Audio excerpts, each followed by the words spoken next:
자, 오늘 다룰 주제는 기술과 사회에 관한 시험 문제인데, 전체 제시문은 가나다라 마번은 표가 포함되어져 있는 제시문이네. 그래서 5개의 제시문에 4개의 문제를 답하는가. 그래, 짧은 시간 내에 4개 전체의 문제를 답하기에는 되게 촉박했을 것 같다는 생각이 들어. 자, 먼저 1번 문제부터 해설을 한번 해보자. 자, 제시문 나를 참고해서 가에 나타난 인간과 로봇의 관계가 미래에 어떤 모습으로 변화할지 이야기하시오. 이렇게 되어져 있지. 그러면 자, 첫 번째 일에 나를 참고하라 그랬으니까 나에 있어서의 주요한 내용이 무엇인가를 갖다가 먼저 알아야 되겠네 보면은. 자, 제시문 나는 그리스 신화지 보면은 자, 시지프스 신화에 관한 부분이네 보면은 하데스 명령에 의해서 끊임없이 바이토를 어, 산 꼭대기 위에 올리는 처지에 놓여져 있는 시지프스에 관한 신화이지. 자, 근데 이와 같은 시지프스 신화를 기초로 해가지고 가번에서 나타난 인간과 로봇 관계가 미래에 어떤 모습으로 변화할까지를 이야기해 보라는 거야. 자, 그러면 자, 이 글은 제시문 나번에서 시지프스 신화를 바탕으로 해서 하데스와 시지프스의 관계를 먼저 분석하고 이를 제시문 가의 인간과 로봇의 관계에 적용한 다음 이러한 관계가 미래에는 이전과 비교해서 어떻게 변화할 것인지를 갖다가 설명해 주는 것이 맞아 보여.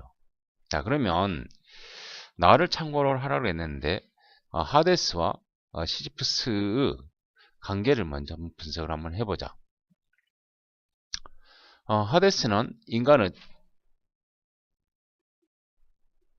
하데스 그 다음에 시지프스 그 다음에 바이돌 이렇게 되어지겠네. 음?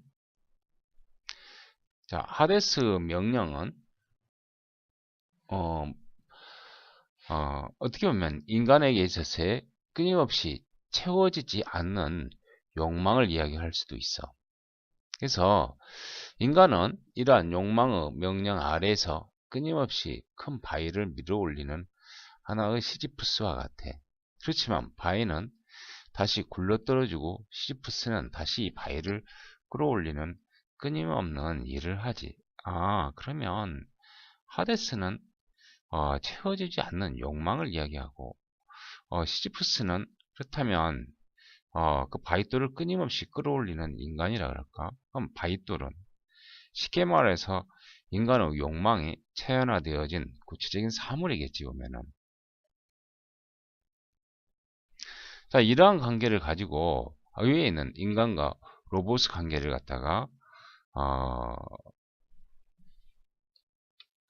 적용해서 그 관계가 어떻게 변화할 것인지를 갖다가 설명을 해준다 그러면은 처음에 로봇이라고 하는 것은 로봇은 음, 우리에게 풍요로운 미래를 약속해주는 하나의 기술로서 출현하겠지 보면은 기술로서. 그렇지만 풍요로운 미래란 채워지지 않는 하나의 욕망과 같고 인간은 이러한 욕망의 명령 아래에서 이전보다 더 나은 끊임없이 새로운 기술 개발에 나서게 되어져. 자, 시지프스가 쉬지 않고 바위를 밀어올리는 것과 다를 바가 없어. 그렇다면 이제 로봇은 미래의 풍요를 약속해주는 기술이 아니라 우리가 끝없이 굴려야 하는 하나의 큰 바위에 불과한 분이야 보면은. 자, 그 기술이 삶을 풍요롭게 해주는 도구가 아니라 끝까지 지고 가야 할 하나의 큰 짐에 불과하다는 것이지.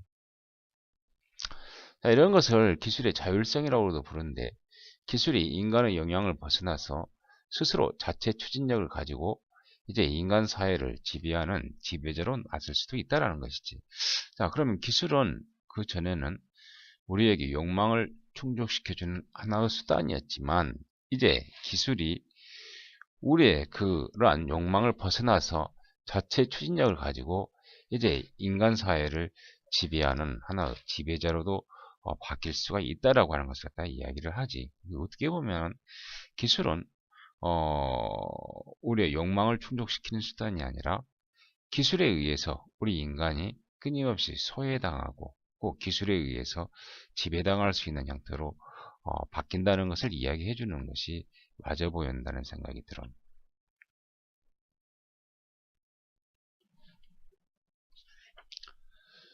학교에서는 일반적으로 기술과 사회에 관해서 물어보게 되어지면 크게 네 가지를 물어보지 보면은 쉽게 말해서 기술과 사회에 관한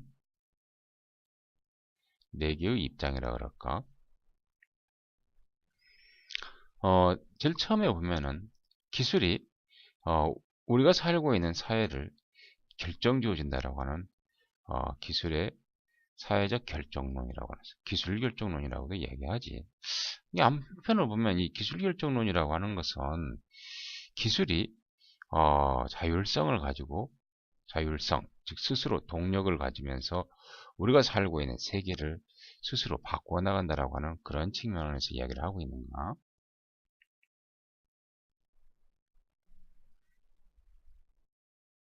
음. 자, 그 다음에 또 한편으로는 기술은 궁극적으로 우리가 살고 있는 세계를 변화시키는 그런 존재가 아니라 기술은 어, 사회적 관계에 의해서 구성되어진다라고 하는 기술의 사회적 구성론이라고 하는 견해도 있어. 이걸 기술 구성론이라 그럴까? 기술 구성론이라고도 이야기를 하고, 기술이 사회적 관계에 의해서 결정되어진다는 이야기지. 이걸 예를 하나 들어보자 보면은, 자, 우리 일반적으로 기술 결정론자의 대표적인 사람이 마샬 맥루한이라고 하는 사람을 들 수 있는데, 기술 결정론의 대표적인 사람은 마샬 맥루한도 있고, 엘빈 터플러라고 하는 사람도 해당되어지지 보면은.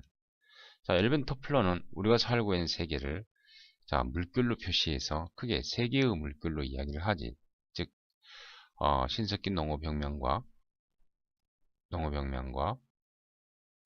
그 다음에 산업혁명, 그 다음에 정보기술혁명 이렇게.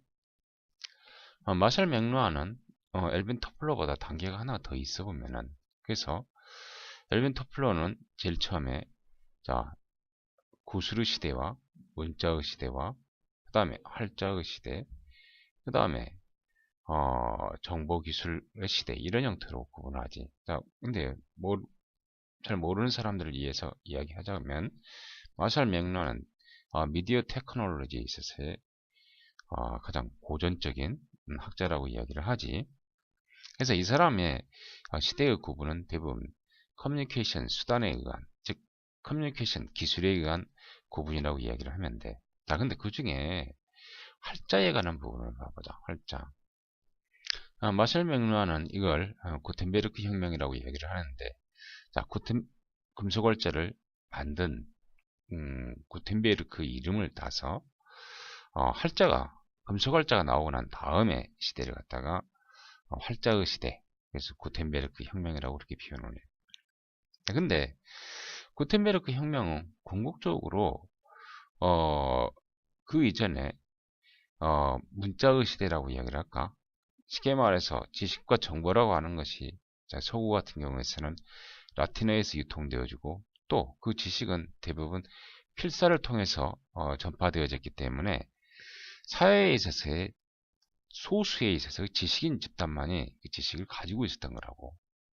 중세 같은 경우에서는 카톨릭에서 사제를 중심으로 한 사람들이 지식을 갖다가 독점하고 있는 시대였지 보면은. 근데 구텐베르크가 만든 금속활자는 궁극적으로 이와 같은 중세의 시대를 깨뜨리고 근대의 시대로 나아가게 된다는 거야. 근데 근대의 시대로 나아가게 되어지는 그 하나의 동기를 갖다가 자, 지식에서 확산을 가지고 이야기를 해. 즉 금속활자는 지식에서 확산이라는 것을 가능하게 해주었으니까. 그래서 터플러라든지